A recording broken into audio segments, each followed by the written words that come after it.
Terima kasih. Assalamualaikum warahmatullahi wabarakatuh. Karena ini saya menganggap penting sekali, bapak-bapak hadirin semua yang saya hormati, mohon maaf saya tidak sebutkan satu persatu. Saya tadi karena judulnya adalah apa yang kita hadapi dan bagaimana solusinya ke depan, saya mencatat ada 10 masalah, ada 10 warisan yang kami akan terima dari rezim ini. Mau tidak mau itu harus kita terima. Ini jangan disamakan 10 firman Allah menghadapi Fir'aun. Jadi kalau Nabi Musa dulu menerima 10 firman Allah menghadapi Fir'aun, tapi ini kita menerima kira-kira 10 warisan yang siapapun presidennya akan menghadapi ini. Nah, saya mohon dibantu untuk diingatkan kepada semua. Pertama adalah, wahai penguasa, kau sudah membuat utang meroket. Kalau Bung Karno dulu Pak Harto dulu membuat utang itu hanya 0,047 triliun per hari. Pak Harto Pak SBY 0,37 triliun per hari. Pak Jokowi itu 1,7 triliun per hari. Kalau ditambah dengan BUMN 3 triliun per hari. Jadi kalau ada yang menyatakan negara ini makin bagus, tiap hari kita ditambah utang 3 triliun per hari. Itulah yang ditinggal, yang akan diterima oleh presiden siapapun nanti. Dan perkiraan saya, utang kita ditambah BUMN kira-kira akan sampai 2024 mungkin sekitar 16 sampai 17 ribu triliun. Itulah utang. Yang kedua adalah, rezim ini telah memindahkan kekuasaan dari rakyat kepada oligark. Itu yang sangat prinsip. Rakyat tidak lagi bisa sebagai penguasa karena semua bisa dibayar dan dipecah belah. Jadi tadi utang, yang kedua penyerahan kekuasaan dari rakyat kepada oligarki, dan yang ketiga adalah korupsi, kolusi, dan nepotisme. Tidak tanggung-tanggung kalau Pak Harto 30 tahun baru berani memunculkan anaknya sebagai calon menteri. Kalau ini hanya 3 tahun sudah muncul anak dan menantu. Hebat. Jadi memang kolusi, korupsi, dan nepotisme maju dengan pesat. Yang keempat adalah infrastruktur yang mangkrak dan tidak layak. Itu kita akan terima sebagai warisan yang sangat berat.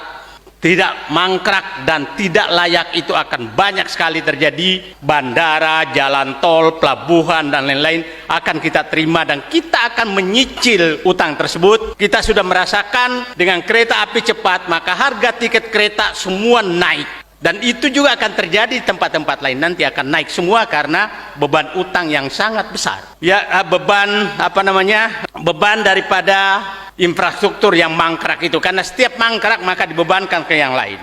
Yang kelima adalah hancurnya kohesivitas sosial.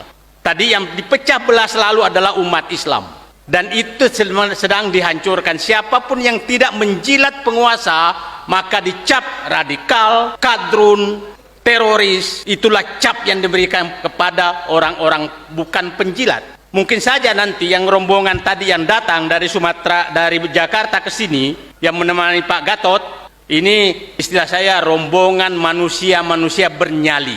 Datang ke Sumatera Barat, mungkin saja pulang bahwa inilah rombongan manusia kadrun. Itu pasti diberikan oleh mereka. Tapi nggak apa-apa, kita terima saja gelar-gelar itu. Tapi saya menyatakan, rombongan Pak Gatot yang dikomandani Pak Bahtiar Hamzah adalah rombongan manusia-manusia bernyali untuk ketemu orang-orang yang mendirikan NKRI ini di Sumatera Barat.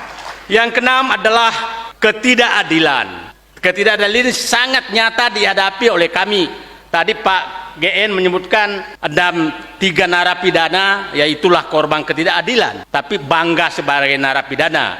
Saganda Nainggolan, Anton Permana, dan Jumhur Hidayat. Itu tegak menghadapi, dan itulah kita pahami betul hari dan jam yang sama mereka dicokot untuk dibawa masuk ke penjara. Tapi insya Allah suatu saat orang ini akan tampil sebagai penyelamat NKRI. Ketujuh adalah kemiskinan. Kita miskin betul di mana-mana. Nah, angka kemiskinan naik tapi utang bertambah. Terus uang itu kemana? Kemana uang 7.700 triliun tambah BUMN sekarang sekitar 14.000 triliun? Uang itu kemana? Masuk kantong kah? Nah, yang kesembilan adalah ketimpangan sosial. Yang tadi diceritakan sangat timpang sekarang. Orang kaya makin kaya, orang miskin makin miskin. Dan datanya tidak bisa dibantah. Saya pikir yang mengikuti Twitter saya pasti paham terus karena saya selalu keluar dengan angka-angka. Yang kesembilan adalah penjualan sumber daya alam. Maka saya katakan negara ini hanya bisa diselamatkan kalau pergantian rezim dari mental kacung kepada orang-orang yang bernyali. Itu saya pikir yang kita harus tanamkan selain kebersamaan. Saatnya mental kacung menyerahkan kekuasaan ini untuk menyelamatkan negeri ini kepada manusia-manusia bernyali yang berhasil, yang punya semangat dan tidak takut menghadapi para cukong-cukong kekuasaan yang membungkus diri sebagai mentor pada politisi-politisi tertentu. Itu saya pikir yang perlu kita rumuskan nanti.